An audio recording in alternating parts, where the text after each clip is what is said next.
God is good, and with each day that passes brings us a day closer to the launch of Pantheon Rise of the Fallen. This is the Nathan Napalm channel, and if you are new here, please consider subscribing, especially if you're interested in Pantheon related content on our march to launch. Today guys, I'm super hyped, and that's because I found this game that at first I just thought, this is pretty cool. This is a pretty cool old school throwback MMORPG to play.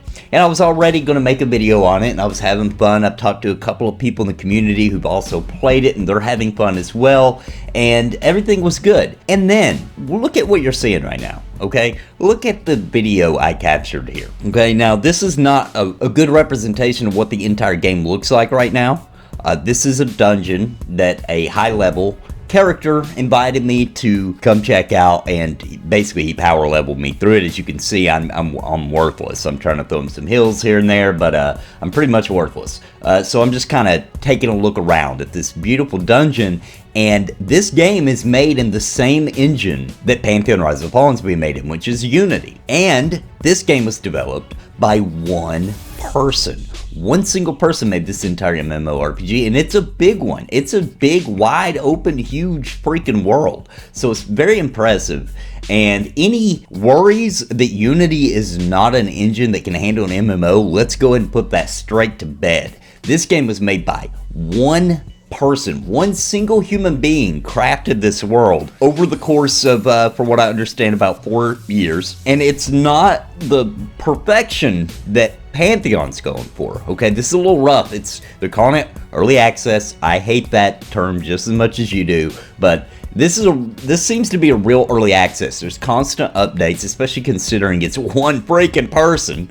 The game is all here. That's the thing. It's not like you don't feel like you're playing a beta, or you just feel like you're playing a game that is being developed as you're playing it, and it still works. It's a working game. There are bugs, of course, that kind of thing, but nothing catastrophic that I've seen or anybody I've talked to have seen.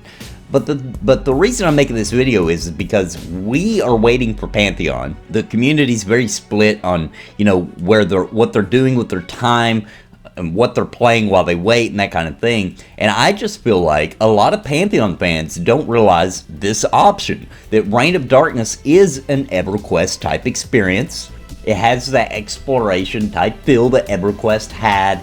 There are quests that have a giant exclamation point above NPC heads. However, most of the quests, you don't even know they're there unless you talk to the NPC. So there are some major quests, I guess you could say, that they really wanted you to know about, that they'll put that over it. But however, the quest just tells you what the person wants, and then you have to figure out how to get it. So, I mean, it doesn't GPS lead you around the map or anything like that. So that's the major difference in questing I see, because you still got to talk to every NPC to find out what they sell, what quests they have. And so the exploration, even in a city, is still there like it would be in EverQuest, where you try to figure it out. The thing about Reign of Darkness that makes it feel really even more like EverQuest is there's not a lot of information out there about the game, because it's an indie game. So it's not like you can just look everything up. So you have to play it like we had to play EverQuest back in the day,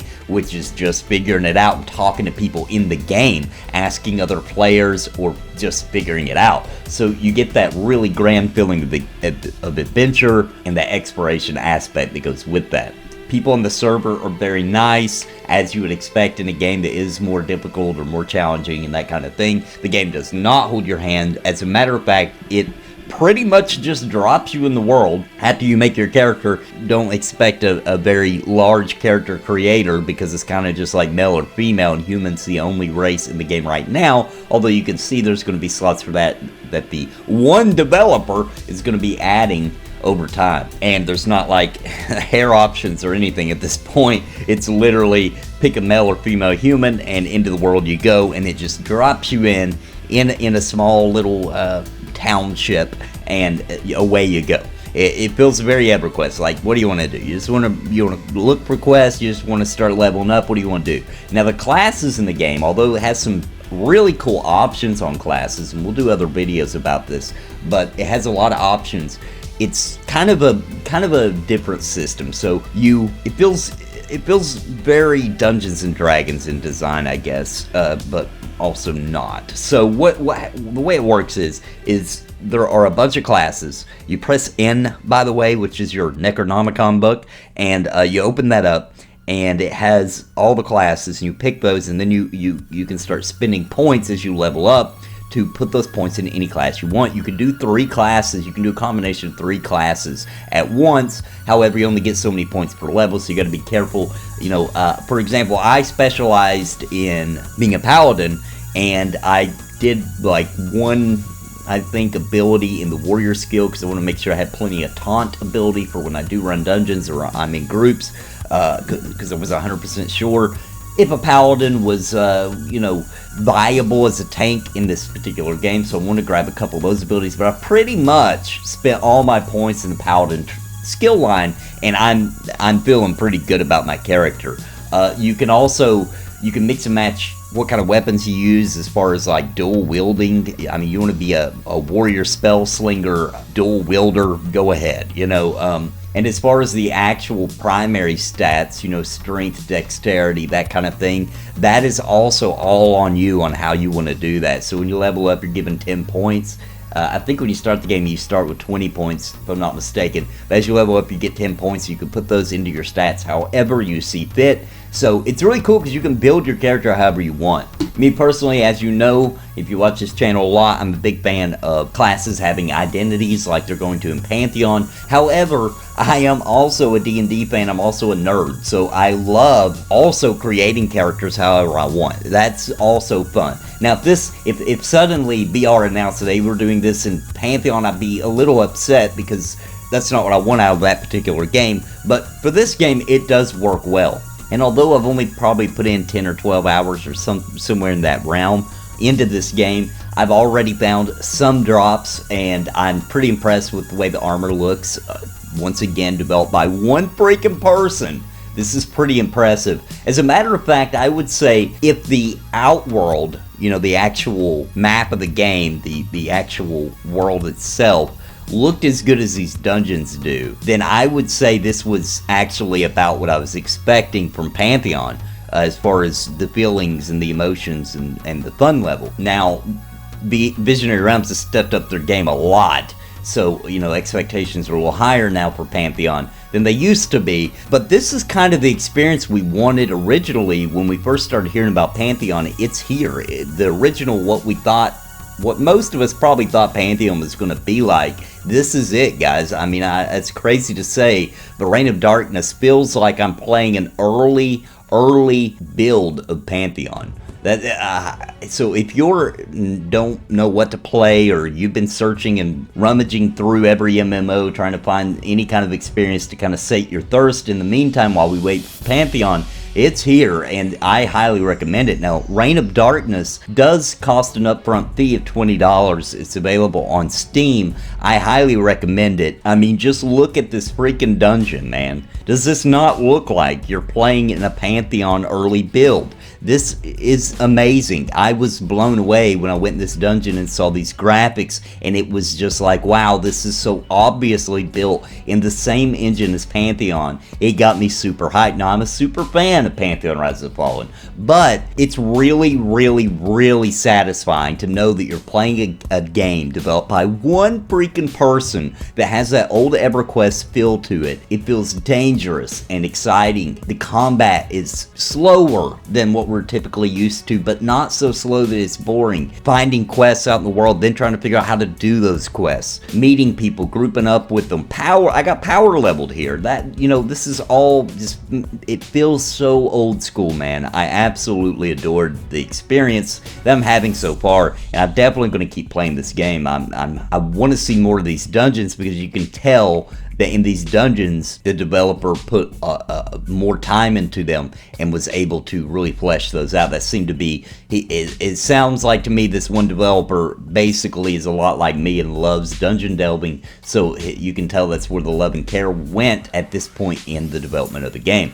Now, it costs $20. It is early access. I know we all have a bad taste in our mouth about early access, but I think you'll be pretty impressed with the features that are in the game already, and knowing that this guy's busting his butt to try to constantly update and keep up with patches, etc. There is no monthly fee. There is a cash shop, guys, I know. But here's the deal with the cash shop. Ignore it, okay? Unless you want to support the developer, which is perfectly okay, and that's literally what his cash shop is called, is, you know, support the developer. And it does sell some things that are all available in the game. They're not even that hard to get. You can get them quickly just by running some dungeons and getting I forget what it calls it. It's basically keys that you can use to unlock everything. It's not built in such a way to kind of force you into the cash shop at all. All these items are easy to get. It's literally just there to help the developer and to support him and his goals, and I'm hoping he gets more developers on board. As a matter of fact, I'm going to be honest, I hope Visionary Realms hires this guy. If there's somebody from Visionary Realms watching this video, hire this guy. This is crazy. This guy built this MMO, which has that old school feel, and these dungeons look on par to at least earlier builds of Pantheon. And this was one dude did this, so I'm super impressed with this guy and these dungeon designs. Now, let me backtrack a little bit because I've talked a lot about these dungeons. I'm showing it in the video, and I don't want to mislead you. The dungeons in this particular game in Reign of Darkness are instanced. You do find your group. There is no looking for group tool or anything like that. There's tools to help you find people. You know, there's very easy ways to find who's nearby, etc. So you can start asking people if they want to do dungeons and talk in general chat, etc. But you cannot just queue up for it and then wait and then go into the dungeon, but it is instanced. And I think that maybe is more of a case of it being developed by one freaking guy. And that might have something to do with why the dungeons look so much better than when you're out in the open world seeing everybody and it's not instanced. Is probably just because it's developed by one dude, and his server probably, I'm gonna guess, probably isn't as high quality as what we're gonna expect with Pantheon, that kind of thing. But in any case, just experiencing these dungeons and getting that feel of what we've watched in all these streams or etc. from Pantheon, it's totally worth it in my opinion. And the monster design, especially the orcs, and so these monsters in this dungeon, the boss at the end of this dungeon, or I assume it's the end of the dungeon, I don't really know, because the boss kicked our butts and we had to run with our tail between our legs. But this is a much higher quality game than I expected when I paid 20 bucks for it, and I did a little research before I bought it, and it just seemed like it was going to be okay. But I don't think any Pantheon fans have really talked about this game to my knowledge that I found, and if you're a Pantheon fan, you're going to absolutely love this game. It's getting a little bit of negativity because, yeah, the graphics in the Outworld, as you can see, they're not the most glorious thing you've ever seen in your life. It's not going to blow you away, but these insides of these dungeons, at least from this one dungeon I did, will actually blow you away, or it did me. I was super impressed. I plan on doing a beginner tips guide for this game coming soon. However, guys, I just had to make a video just to say, if you're waiting on Pantheon and you want an old school type experience and you don't want to go back and play EverQuest, or you don't want to play any of these old school games right now because of the changes that have been made in those, etc., and they don't feel the same, this is an excellent option, and I highly recommend getting on here. You can look me up. My name in the game is Nathan Napalm. It's very easy to see people who are around. For now, at least at the time of this recording, I am just mainly running around in the main area, so I should show up. There's a little icon you can click down there. It looks like a little blue with a bunch of people on it. If you click that, it shows everybody nearby, just so you can see who's around. Hit me up. I'd love to group up with you. I'm level 20 right now, so I'm nothing crazy. No, not that high of a level. You can catch up to me very quickly. And from what I understand, around the 20 range is about when you can start doing dungeons, and you just got to do it, guys. You got to experience this. It was absolutely, it felt like a magical night last night when I got to go in this dungeon, because I felt like I was experiencing Pantheon. I mean, I really did. I kind of felt like I was experiencing it, and it was awesome, man.